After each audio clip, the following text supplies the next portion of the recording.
Hi, and welcome to Malware Analysis Primer. This is a talk for DEFCON 813, done in 2015. My name is Sunny Ware. So a couple of disclaimers before we get started. This talk is from a beginner's point of view.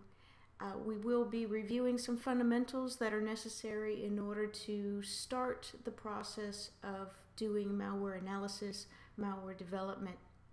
Another disclaimer is that everything here is based on Intel architecture 32-bit, and this talk is just for fun. I certainly don't claim to be an expert at this, but it is something I'm passionate about and interested in, and thought it would be fun to share.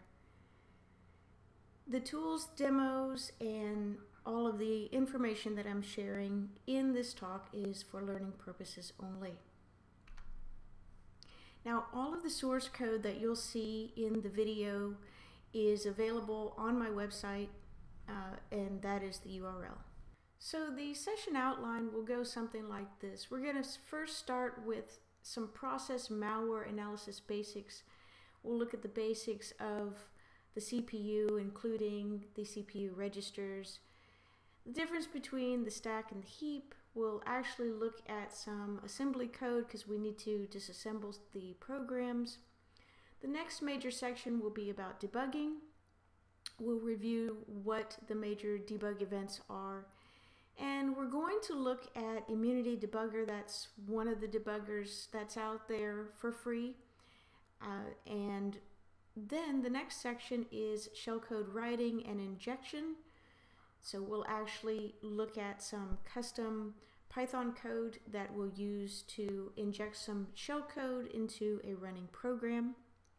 And then for the grand finale, I'll do a demo of a full command and control exploit just so that you can kind of see where this can all go.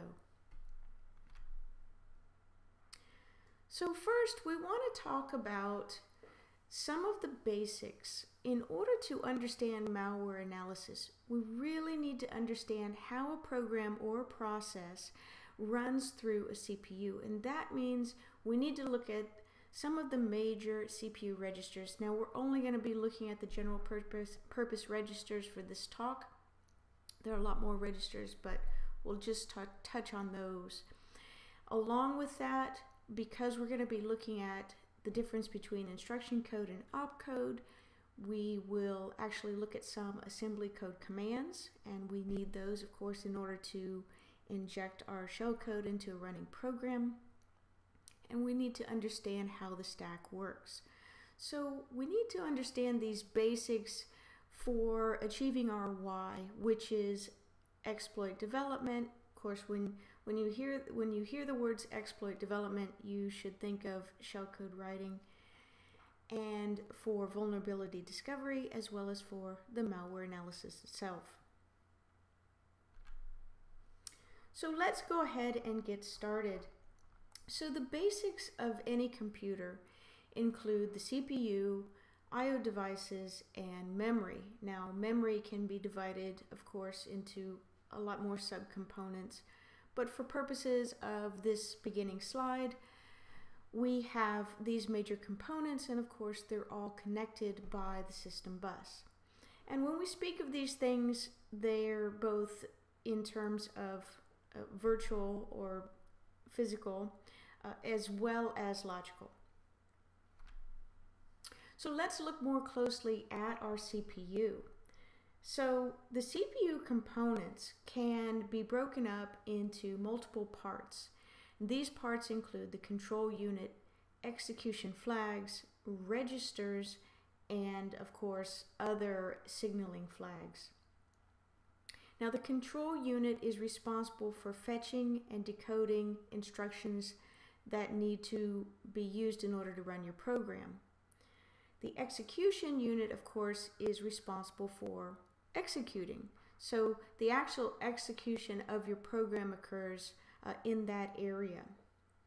Now, registers, you can think of these as sort of scratch pads.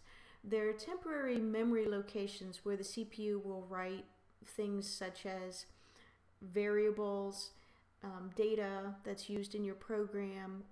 And so we're going to talk more about registers in just a moment. And then finally, as the program is running, there are particular events that can be identified as happening, and so these flags are used sort of as a notification system to the CPU that something needs to be done. So what's important here is that an instruction pointer, or the EIP, actually falls into this flags category. Another example would be the floating point unit, etc. We're going to talk about EIP quite a bit in this talk, so just remember that. So we'll be focused on the registers as well as just one of those flags, and that's EIP. So now we kind of have to go through the listing.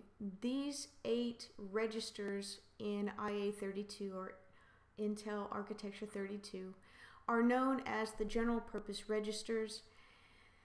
They have these names that basically have a letter that can sort of trigger in your memory what they do. So EAX, if you remember, the A means accumulator. This particular register we're going to talk about a lot. Basically, it's used for calculations, but it also is used for the storing of the return value of a function. Now, why this is important, you're going to see later on, but basically, we need that value in order to know where to insert our shellcode. The next one is EDX.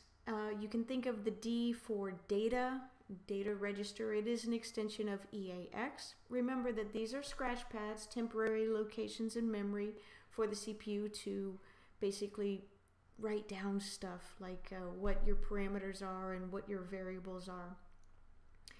ECX, think of the C as a counter, so it's used for looping and keeping track. ESI, think of the SI for source index. This is a source index for your opcode and location of input data streams. EDI, think of the DI for destination index, so you've got a source index and you've got a destination index.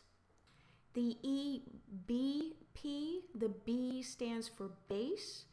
It's a base pointer. It points to the base of the stack, one of the 2 stack pointers. And so think of EB, when you see that B, think of base pointer, or the base of the stack. It's not really the bottom of the stack, but it's towards the bottom, basically where the ESP ends. So now you're thinking, well, what is ESP? Well, the ESP is your stack pointer. We're going to talk about this particular register a lot. And that basically points to the top of your stack. And you're also going to visually see that when we look at the immunity debugger. EBX, if you look at the X, think of extra. It's extra storage register. So it's just another register to use for the placement of information. Now realize that in IA32, each of these registers is going to be, as far as their size, you guessed it, 32 bits in length. Now, in my humble opinion, I think that the stars, the real stars in that listing, include the ESP, which, as I mentioned, points to the top of your stack. EAX, that accumulator, because it points to the return value, which is what we need to know in order to know where to insert our shellcode. And then the EIP. And the EIP, we mentioned, that's one of those flags. But that's very important because this instruction pointer basically is going to be what runs your program. We've got to keep an eye on this because it can become corrupted, which means, you know, the shellcode doesn't stay in there hidden, if you will, through buffer overflow that basically falls into maybe a null terminator or something. But the EIP is very important because we need this EIP to basically stay clean, if you will, so that it will smoothly run our shellcode. And so what we can do is slowly transform that EIP from being just a regular instruction pointer to maybe something even more evil. So the instruction pointer really could become our insidious pointer, right? Because it could point to our shellcode in a hidden kind of way and not be detectable. In the same way that Senator Palpatine transformed into the evil Emperor Sidious. So for our first demo, we're actually going to just take a look briefly at the registers as they look on an x86. For this one, I'm going to be using Ubuntu 12.04. Of course, Ubuntu runs on Linux, and you're going to want to install in your VirtualBox the 32-bit version if you'd like to perform the same demo. Okay, so this is kind of a demo to show registers and the EIP and see how they actually look in memory while running a program. It's kind of a way to reinforce the theory that we just went through. So what I'm going to do is I'm going to open a terminal, and I'm going to make the window a little bit bigger. We're going to look at our registers and look at our EIP by using a debugger that comes with Ubuntu, and it's called GDB.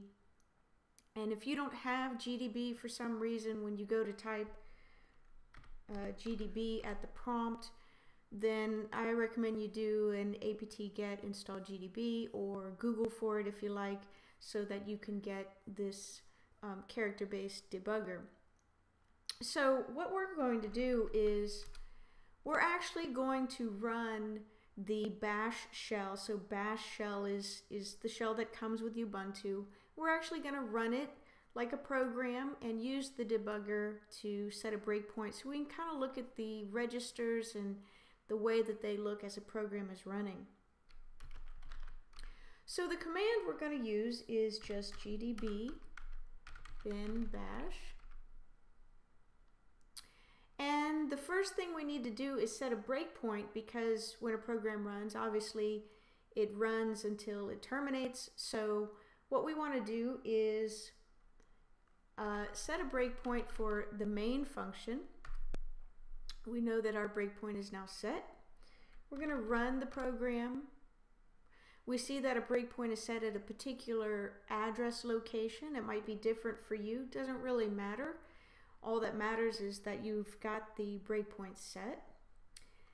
And now what we want to do is we want to look at the contents of our registers. So the command we use is info registers. And what this does is this command actually gives you kind of a condensed version. Now there are a lot more registers, but we've only talked about the 8 general purpose registers, and we talked about one of the flags, EIP. So that's kind of what we're interested in. If you take a look at this listing, you can see our some of the ones that we spoke of, the registers, and you can see the values that they're pointing to here. So EAX happens to be pointing to the value of 1. And then you can also see the instruction pointer, so EIP, and it's pointing to this particular memory location, and it's got some instructions that it's about to perform. Now we could actually look more closely at EIP by doing the command disassemble. So we can say disassemble EIP with the dollar sign, and that actually gives us a view into what EIP is currently pointing to, and the particular command. Now this is a assembly command, so it's at a higher level, but about as close to binary code as you can get. And then you can see all the other instructions that it's about to do. Now this particular flavor is AT&T, so by default the flavor of assembly is going to be AT&T, but we can change that. Set disassembly